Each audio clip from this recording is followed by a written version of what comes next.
Hi, I'm Bill Triber, and today's vlog is going to be focusing on our new engineered stair nosing. We're going to look at the installation tips that really come into play to make sure you get a very professional looking product installed.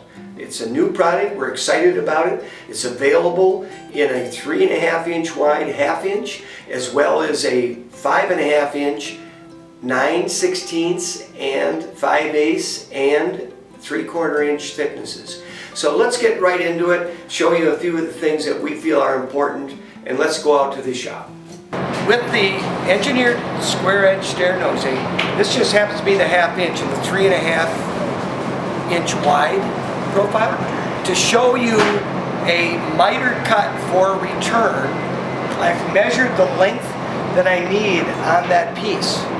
Okay, I've cut out the individual notch for the return, and what I've got here is a jig with angled cut 2x4 so that you get a nice square surface on the saw. Okay, and I've marked the total length that I need off of this end for the next return. I'm going to bring that down, and I'm going to start that cut right up on the edge of my line that I have marked right here. I don't know if you can see that.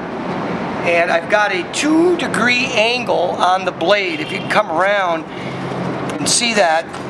And what that'll do is it'll give us a little bit of camp on the cut, and it'll allow us to bring our joints tighter together.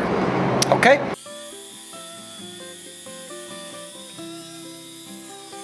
So what I've done is I've marked 1.5 inches back. I'm going to cut right along the edge here with my bandsaw, and then I'm going to cut this little section out. That'll create my extension on my return.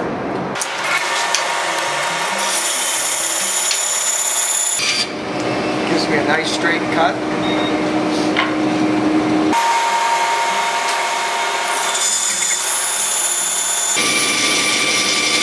Okay, so with the 3.5 inch wide square edge stair nosing, the engineered stair nosing, we've got a 1/2 inch thick product going in here.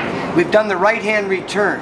We've got our mitered corner with a 2-degree angle so we get a nice tight fit. We've cut out the 1.5 inch extension on the return. You can see it's a nice tight fit, and we'll duplicate that on the other side. We'll get our front piece in here, and then we'll put our flooring in. Of course, each step is glued down. No nails required with this either, and we'll show you all that here before we're done. Okay, so I've made the second cut here to get this return on the left side in place, as well as the right one that we showed you.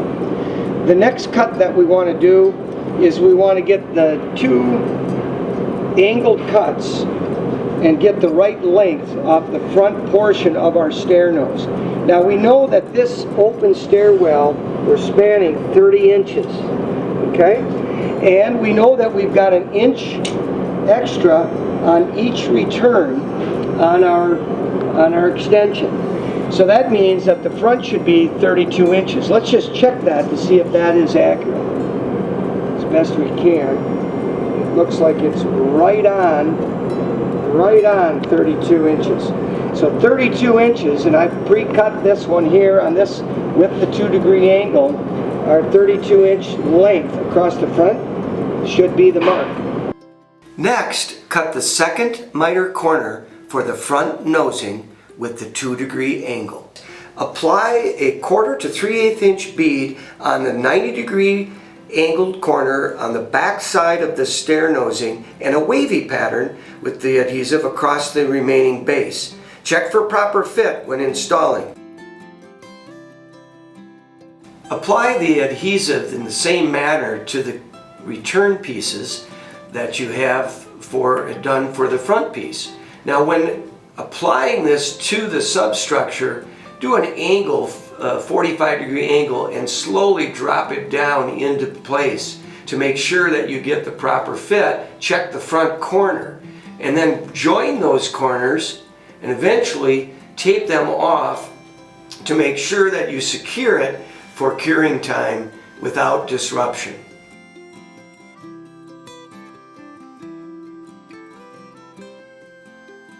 The optional method for cutting in the flooring is to remove the tongue portion for a better fit. The adhesive is applied in the same manner as you have done with the stair nosing, using a wavy pattern to create a good bond to the substructure. When dropping it into place, slowly drop it, making sure that all corners have been submerged below the height of the stair nosing, and finish the application of install by lightly tapping with a rubber mallet the corners to the proper height. To secure this and make sure that it is not walked on, also add painter's tape for designating the finished job. Okay, so you've seen the installation, you've seen the final taping off. That is really to make sure that the treads are not walked on, particularly if you've used just the adhesive, because cure times can vary depending on if you use additional mechanical fasteners, nails, what have you. That time is going to be further reduced. Now again, we do recommend the use of our recommended adhesive. That's the MS-245, a modified silane, which is a very high green grab, fast curing adhesive that enables you to purchase that right online here with Artistic Finishes. Thank you for being with us today. Have a good one.